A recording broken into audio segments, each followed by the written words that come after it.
সকলোৰে অজ্ঞাতে উত্তৰ পূৰ্বাঞ্চলত বিজেপি এক ডাঙৰ অপাৰেশ্যন চলালে। এই অপাৰেশ্যনটোৰ নাম অপাৰেশ্যন কমল। আসলে পদুম ফুলক জীয়াই ৰাখিবলৈ এয়া আছিল বিজেপিৰ ডাঙৰ অপাৰেশ্যন। কৰোনাক লৈ হিমন্ত বিশ্ব শৰ্মাই অসমত যুঁজি থকা অৱস্থাতেই হঠাৎ হিমন্ত বিশ্ব শৰ্মা 2-3 দিন সন্ধানহীন হৈছিল। আমি জানো মাজতে তেওঁ এটা দিন সম্পূৰ্ণৰূপে জিৰণি লৈছিল, তেওঁৰ কিডনিত পাথৰ পোৱা গৈছিল, কিন্তু তৎসত্ত্বেও হিমন্ত বিশ্ব শৰ্মা সন্ধানহীন হৈছিল। আসলতে অপাৰেশ্যন কমলত ব্যস্ত হৈ পৰিছিল হিমন্ত বিশ্ব শৰ্মা। এই অপাৰেশ্যন কমল চলিছিল চুবুৰীয়া ৰাষ্ট্ৰ মণিপুৰত।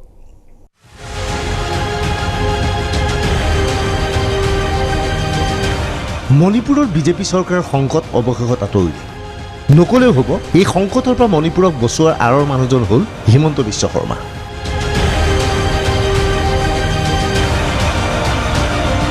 নেডাৰ অধ্যক্ষৰ দায়িত্ব থকা হিমন্ত বিশ্ব শৰ্মাই কৰোনাৰ সৈতে যুঁজি থকা অৱস্থাতেই যোৱা 4টা দিনত এনে কিছু চমক দেখুৱালে, যি চমকৰ কথা জানিলে আপুনি হতবাক হৈ পৰিব।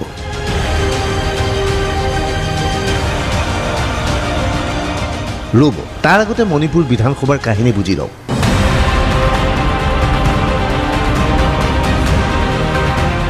মণিপুৰ বিধানসভাৰ মুঠ আসন 60খন। নিৰ্বাচনৰ ফলাফলৰ অন্তত দেখা গৈছিল কংগ্ৰেছে পাইছে 28খন, বিজেপি 21খন, NPF 4খন, তৃণমূল কংগ্ৰেছ 1খন, লোক জনশক্তি 1খন আৰু নিৰ্দলীয় 1খন। পৰৱৰ্তী সময়ত বিজেপিয়ে NPP, NPF, তৃণমূল কংগ্ৰেছ, লোক জনশক্তি আৰু নিৰ্দলীয়ৰ সহায়ত চৰকাৰ গঠন কৰিবলৈ সক্ষম হয়। একক সংখ্যাগৰিষ্ঠ দল হোৱাৰ স্বত্তেও কংগ্ৰেছে চৰকাৰ গঠন কৰিব নোৱাৰিলে। কিন্তু শেহতীয়াভাৱে MPP আৰু মুখ্যমন্ত্ৰীৰ মাজত মতানৈক্যৰ সৃষ্টি হৈছিল। মন্ত্ৰীসভাত আছিল NPPৰ 4জন সদস্য। হঠাৎ বিজেপি নেতৃত্বৰ চৰকাৰৰ প্ৰতি NPPৰ ক্ষোভ।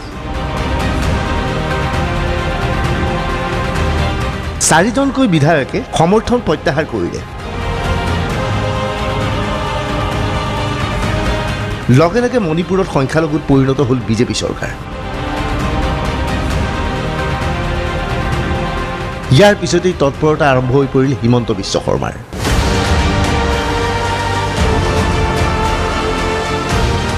দিল্লীৰ নিৰ্দেশত মণিপুৰত বিজেপিক পুনৰ্জীৱিত কৰাৰ বাবে তৎপৰ হৈ পৰিল ৰাজ্যৰ স্বাস্থ্যমন্ত্ৰী। কাৰ্যত হাতত ল'লে অপাৰেশ্যন কমল।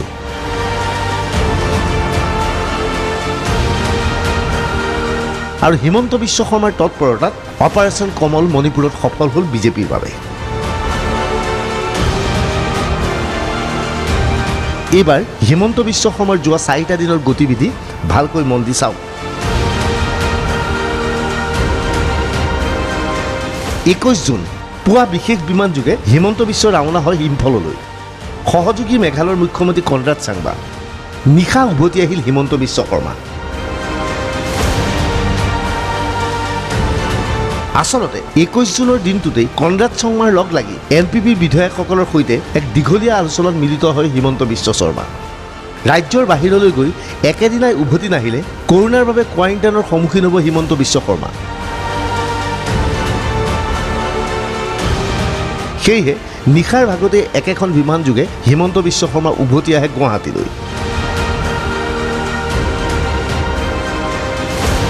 23 জুন পুৱা বিশেষ বিমান যোগে পুনৰ হিমন্ত বিশ্ব আৰু কনৰাড চাংমাৰ ইম্ফল ভ্ৰমণ।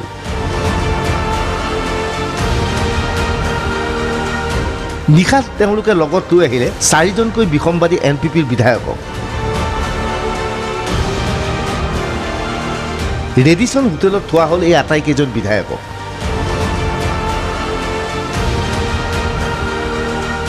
NPPৰ বিসম্বাদী বিধায়ককেইজনে মুখ্যমন্ত্ৰীৰ বিৰুদ্ধে ক্ষোভ উজাৰিছিল।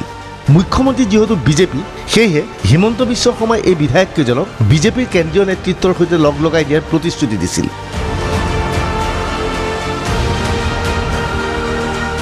24 জুন 4 বিসম্বাদী বিধায়কক লগত লৈ হিমন্ত বিশ্ব শৰ্মা আৰু কনৰাড চাংমাৰ দিল্লী যাত্ৰা। নিশা দিল্লীৰ পৰা উভতি আহিছিল আটাইকেইজন। বুধবাৰৰ নতুন দিল্লীৰ দৃশ্য এয়া। বিসম্বাদী বিধায়ককেইজনক লগত লৈ হিমন্ত বিশ্ব শৰ্মা উপস্থিত হয় অমিত শ্বাহৰ বাসভৱনত।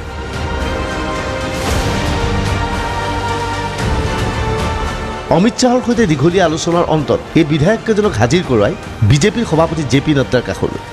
ইয়াৰ পিছতেই সকলো সমস্যাৰ সমাধান ঘটে।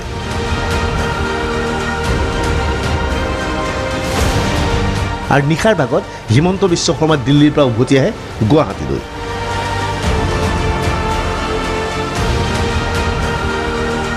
25 জুন বিশেষ বিমান যোগে 4 বিধায়ক হিমন্ত কমৰাট চাঙাৰ ইম্ফল ভ্ৰমণ।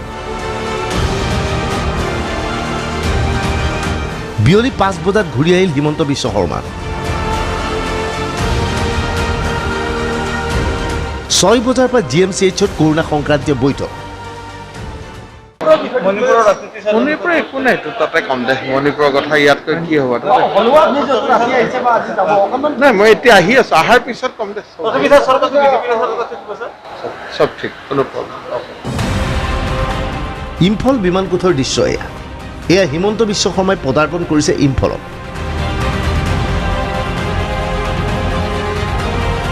দুপৰীয়াৰ ভাগত ইম্ফলত NPP বিধায়ককেইজনক লগত লৈ উপস্থিত হৈ মুখ্যমন্ত্ৰীৰ সৈতে আলোচনাত মিলিত হয়।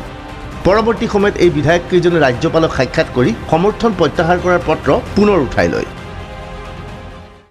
नंबर 1 तो है कि हम लोग पहले से ही बीजेपी के साथ थे और हम चाहते थे कि ये गवर्नमेंट कंटिन्यू हो, लेकिन बीच में जब कुछ इश्यूज आए regarding the style of functioning तो ये इश्यूज़ को हम लोगों ने सेंटर के साथ उठाया और सेंट्रल लीडरशिप बीजेपी के सेंट्रल लीडरशिप ने हमको पूरा विश्वास और आश्वासन दिलाया है कि सारे इश्यूज़ को वो लोग एड्रेस करेंगे और उनके ये आश्वासन और एश्योरेंस देने के बाद हम लोगों ने डिसीजन लिया है कि मणिपुर की स्टेबिलिटी, पॉलिटिकल स्टेबिलिटी और पब्लिक को देखते हुए मणिपुर की इंटरेस्ट के लिए हम लोग अपना बीजेपी का सपोर्ट हम लोग कंटिन्यू करेंगे। MPPৰ উপ মুখ্যমন্ত্ৰীজনৰ লগত কোনো দপ্তৰ নাছিল। NPPৰ মন্ত্ৰীকেইজনক ফাইল চুবলৈ দিয়া নাছিল।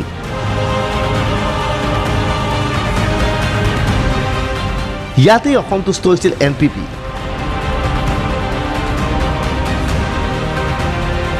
এতিয়াৰ পৰা NPPৰ মন্ত্ৰীক দায়িত্ব দিয়া হ'ব।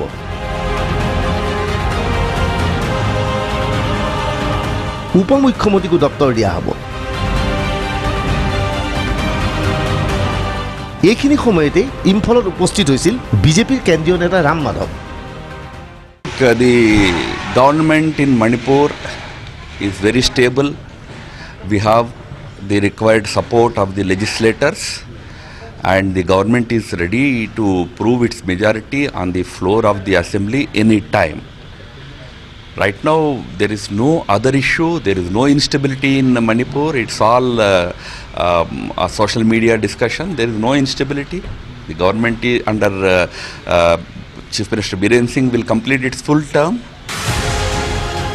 হিমন্ত বিশ্ব শৰ্মা তথা বিজেপি নেতৃত্বই দাবী কৰে ইম্ফলত পুনৰ বিজেপি চৰকাৰে থাকিব আৰু ইয়াৰ জৰিয়তে ৰাষ্ট্ৰীয় পৰ্যায়ত হিমন্ত বিশ্ব শৰ্মাই প্ৰদৰ্শন কৰিলে নিজস্ব শক্তি।